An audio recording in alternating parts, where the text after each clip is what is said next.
Magandang araw sa lahat! Welcome sa aking channel.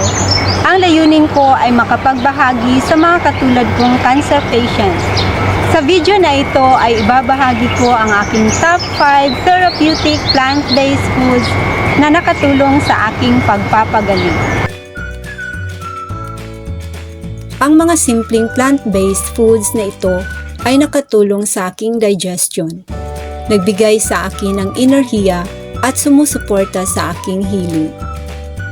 Kung naghahanap ka ng natural na paraan para alagaan ang iyong katawan, para sa iyo ang video na ito.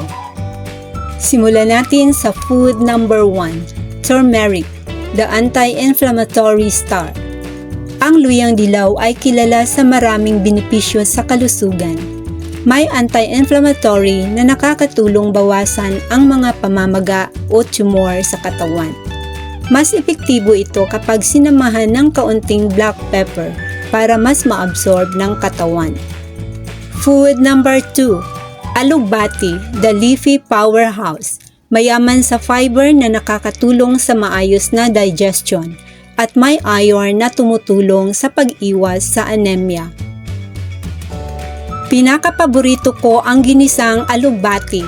Para maging therapeutic, igigisa ko ng walang mantika. Lagyan ng kaunting asin, hinaan lamang ang apoy sa stove, ang katas ng dahon at mga ricado ang magpapasarap sa gulay. Food number 3, grapes, the antioxidant boost. Mayaman ito sa antioxidants, tumutulong na protektahan ang cells laban sa sakit. May vitamin C na nagpapalakas ng immune system. Food number 4, garlic, the gut health hero.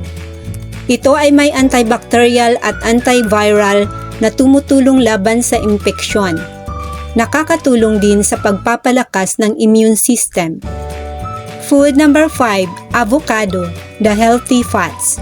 Mayaman ito sa healthy fats, mabuti para sa puso. May vitamins E, K, C para sa balat at overall health. May ilang prutas na neutral na maaaring i-combine sa gulay tulad ng avocado na maaaring ihalo sa lettuce for vegetable salad. Tandaan, ang paghilom ay nagsisimula sa loob. Isang hakbang, isang meal sa bawat araw. Ang nutrisyon ay isa lamang sa mga paraan ng pagpapagaling. Kailangan pa rin nating mag-ehersisyo, uminom ng sapat na tubig, magpaaraw, magkaroon ng temperance, lumanghap ng sariwang hangin, maglaan ng oras para magpahinga at higit sa lahat, magtiwala sa Diyos na ating dakilang manggagamo. Ibinabahagi ko ang top 5 therapeutic plant-based foods na nakatulong sa aking treatment. Ang mga pagkain ito ay hindi lang masustansya, kundi nakatulong din sa pagpapalakas ng aking katawan at pagpapabuti ng aking pakiramdam araw-araw. Paalala, ang mga ibinabahagi ko ay base sa aking personal na karanasan. Kumonsulta pa rin sa doktor para sa tamang paggabay.